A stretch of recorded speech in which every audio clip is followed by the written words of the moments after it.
Everyone, and welcome back to the YouTube channel. We are here to share with you today's chores. As always, we're very busy improving our land and improving our buildings.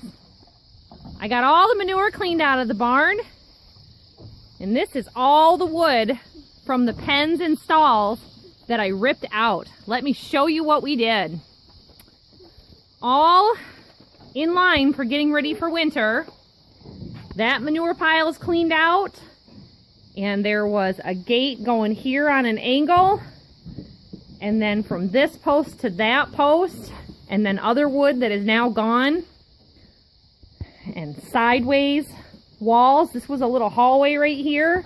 It's all opened up, and now there is room for a tractor in here. He's talking about maybe putting his baler in here. And as we got to working on it, I had this big pen to do, and it was all from this post over. So that whole back wall got ripped out.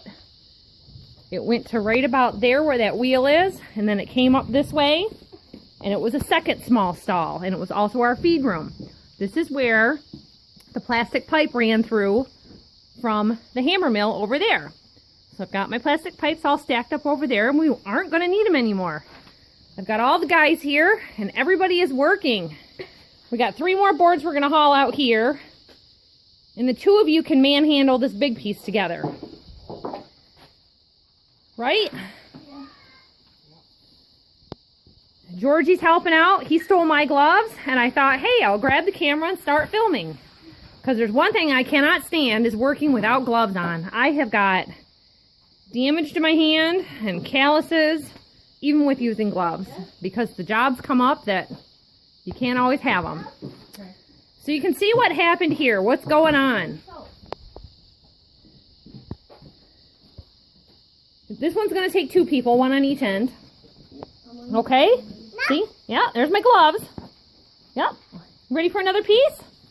Georgie's hauling away some bits of concrete for me. Here you go. Yes. I think it's actually bits of mortar that were mixed up. We just about got a whole truckload, and I had decided we better preserve these sections of wood here because I don't want to turn around, go to Menards, and buy more 2x6s. And one of these is a newer 2x6 that we used somewhere else in the barn to keep the cattle from going where we didn't want them to go. Yeah, 2 hands, buddy. Good job. Work together. Watch George. He can't run into a nail. There you go. I told them all. If you get hit by a nail, you have to speak up. You can't be shy or scared about it. You got to go get a tetanus shot. That's right. More. So fortunately, almost every town around us has ready cares and different like walk-in places. So we know where they're at just out of necessity. My husband cut his hand once, and we had to go through and find where they were. So I got some wall repair to do here. You can see here, there is a wood sill that this all sits on for the foundation of the wall. And most of the grunt is held up by a big beam here on the outside. And then there's 2x6s here. Another beam, and it has already been sistered up. And then this back wall. You can't pick them up, can ya? You need some help. Here's another piece. There you go. You're doing so good. So I asked my husband if he had fixed up this wall, and he said it wasn't him. And it's newer wood, so that means either he forgot that he did it, or somebody else did it. He thinks the former tenant who rented the barns probably fixed it. So basically the same thing happened to this wall that had happened over here. This was the dairy room on this side of this doorway. That area opens up to the pig pen. And those are my next projects to do. So on this one, I don't know why, they put their wood section up at the top. And you can see here it doesn't go all the way across. It probably would have been better to use one whole solid piece of wood, or take that board and put it on the bottom. so that it would be nailed into this bottom frame. And it seems to be that those are just sitting there. I think the explanation is they were just trying to fill that gap in that space without actually filling the gap in between each upright section of the wall. So the actual upper part of the wall, first we took a look to see if we should just change the orientation and put a proper header up here because it's flat like this instead of like this for strength. Well, the idea is, number one, there is an old electric. There's no current electricity hooked up to the barn here. We're going to be taking all of this out. If we ever do have electric here, we're going to rewire it to modern specs and codes for fire safety, because there is an entire loft full of hay. This loft is about to be filled. He's heading out today to cut some more, but this is all our straw, and that was about 600 bales. And this back section is a row of hay all the way across the whole back side of the barn, 2 wide. Now down here it's 3 wide and it's 300 bales, so it's probably another 200 bales of hay up there. As you can imagine, it is a lot of weight, and you can see there's a few supports here and there. Now this one right here was a corner wall support. I decided to leave it for strength because it is holding up this center support beam here. And why mess with it, or why weaken it? Now from up above, I don't think like this beam here or this one is going through at all. But with him filling it full of straw, I don't know. So this whole wall is tipping this way slightly, and it's out on the bottom. So it's also going outwards that way. Now you can see here, someone with their great idea of the deep manure bedding did not understand I was hand cleaning out the stalls and that we don't have a bobcat or a tractor with a loader to be able to get into here. There's no way to have gotten in here with this wall here. There's just the walk-through man door here. This was siding that we have tore out and got caught by the wind. And that was the door opening. So this is going to be a door opening. That's going to be closed off for a wall. I think you got it all. Yep. There's some chunks of concrete here. Keep the bike, please. We're going to load up that bike full of these chunks of concrete for the hole, okay? All right. Whenever we've got a low spot in the driveway or anywhere, we fill it full of any broken bricks and blocks. Yeah. Got to be careful. So I've got a little stack of some 2x4s here that are newer, some treated, some not, for other projects that we'll be using. Baby is super ultra focused on that board. I know. I've yet to pull all the nails out. Okay, these chunks of concrete put in the bike, Murdoch. Okay. Pull out the concrete. Here's another piece right here. Okay. That won't go in anything. There's some small pieces here, Trey, you can throw in the birding barrel.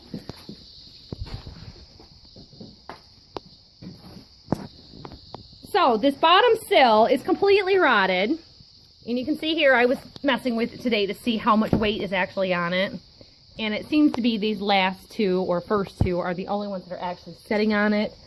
And then the corner post. So I've got a Sawzall. And I may have left it at the workhouse, but I think I have a corded Sawzall here, and that the cordless is there. So I'm going to see what he wants to do as far as jacking this up, or if he just wants to work from this outer section over. I think that would probably be the best bet. I think this is a 2x8. So I think what we're going to do is probably cut it, take a sledgehammer and slide that slowly back into here so that this is sitting where it's supposed to be on a new board here. There's a concrete foundation underneath it. So we'll just clean that all out. It's nice and hard. And it stops right here. So whatever that measurement is how wide we can have that. To be able to tap on that, I think I'm going to have to take this bottom board off. I'm not sure. And this is tongue and groove. So I'm going to take a look further into that. we're going to start hauling over some other 2x6s. We're going to sister them up here and have a new sill put in. And we're going to do all this work ourselves. No. Little guy. No. Okay, come get a shovel and we'll throw him in the burning pile, okay? So, the Tomcat mouse baits are still working. I went around and I baited the whole barn. Go get your little flat shovel right over there, Murdoch. He go in the burn barrel too. Okay? Yeah? Oh, here's a piece of metal. Ooh! Got a nice little pile of scrap metal here. And that's all the cement blocks. You can take all that concrete and go throw it in the hole, okay? In front of the shop. Oh, okay. Where'd the mouse go? In the pile. Oh, well, why do you ask me to get the shovel? To scoop him up. Oh. Here you go. Here you go. I didn't know he was in the pile. There you go. Haul him away. Go throw him in the burning barrel. We'll cremate him, okay? Woo! No. All right. So I had mentioned about historical barn preservation, and I don't think I've mentioned it unless I mentioned it in the live stream. If you didn't catch that, we had a live stream Sunday evening at 7. It actually ended up starting closer to 7:30 because I had a vehicle problem. Right now we're kind of testing different things to find out what's going on with it, but oh my, lots of things. So now he thinks it might be a faulty fuel pump or sending unit from the fuel pump. And luckily, I did find the receipt from the one that we put on 4 years ago, and it is a lifetime warranty. They've now changed a lot of the things to limited warranties or 1-year warranty and 5-year. He called a different car parts place, and they have one on the way for me tomorrow morning. Either way, whether it's the actual problem or not, at least we'll have one on the shelf. So that 4-year-old fuel pump only lasted 2 years, so at the least we will have a good working one on the shelf, and then I can, in the meantime, find the receipt for the one that's on it now that's not working, and we'll warranty that one and have one on the shelf, right? Messy guy here has been working. He's having a great day, aren't you? See you? Yeah, can you say hi? He sees himself.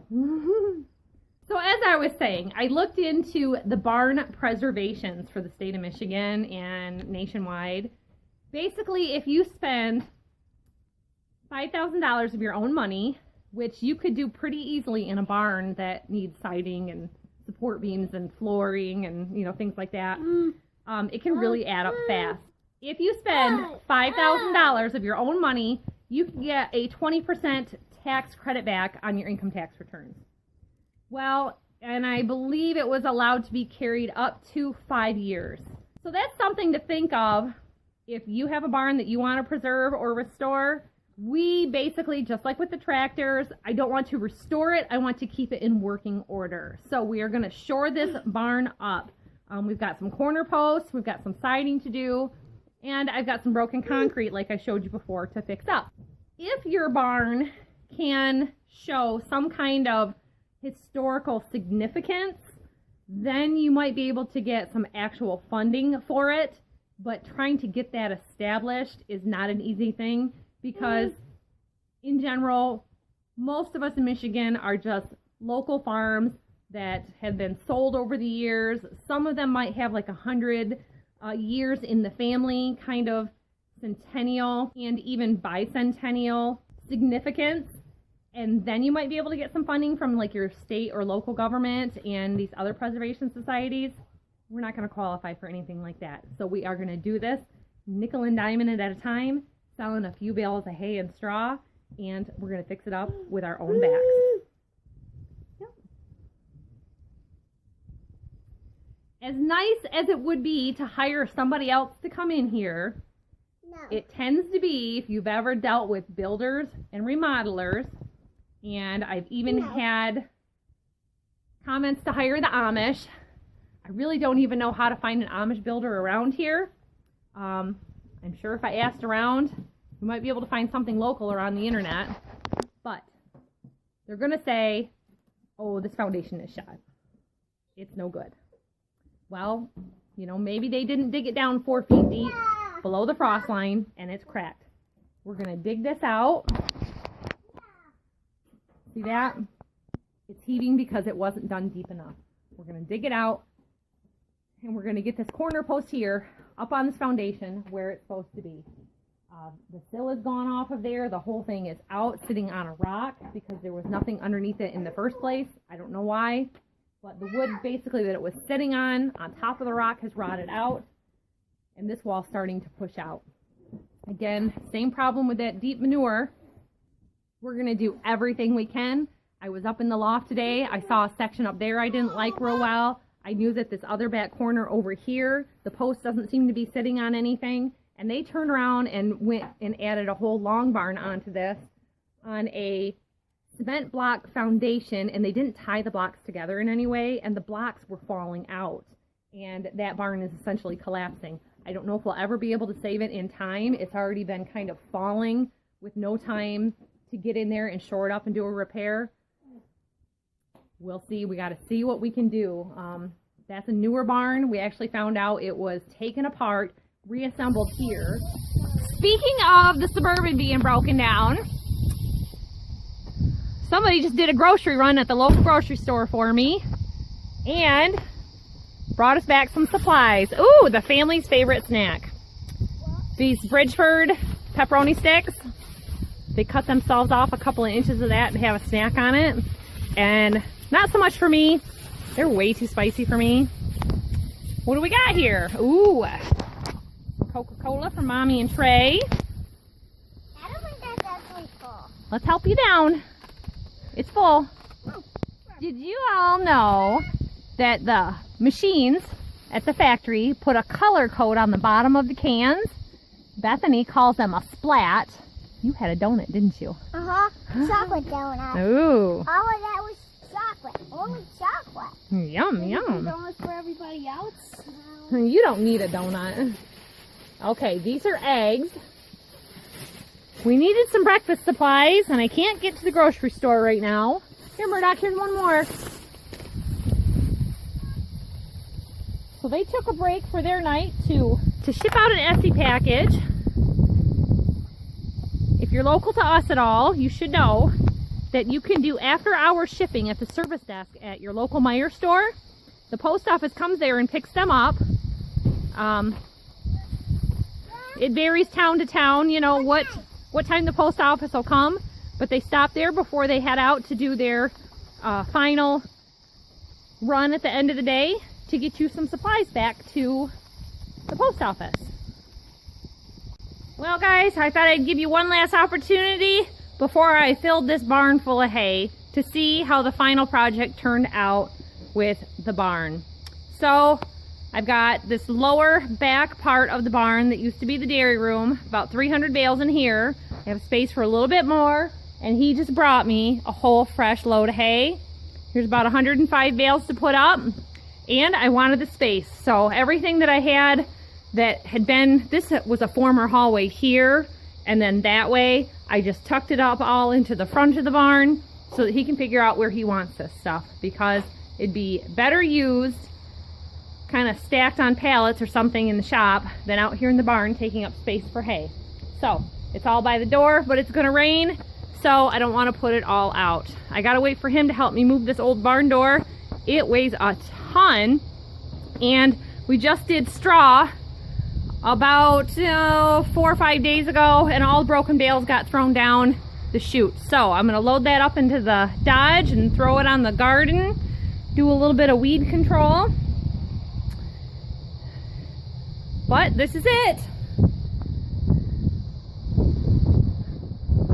So I'll leave myself a little workspace to be able to work on my end wall there and do the repairs. But we've got room for probably a good, I don't know, maybe 800 bales in here. If there's 3 there, we could probably do 9 from one end to the other, but would leave myself some workspace on the end. You know, I figure about 800. So it's time for me to get to it. My parents always said, no rest for the wicked, right? So this wicked wench has got to get to work. We'll see you guys next time. Thanks for watching. Bye-bye.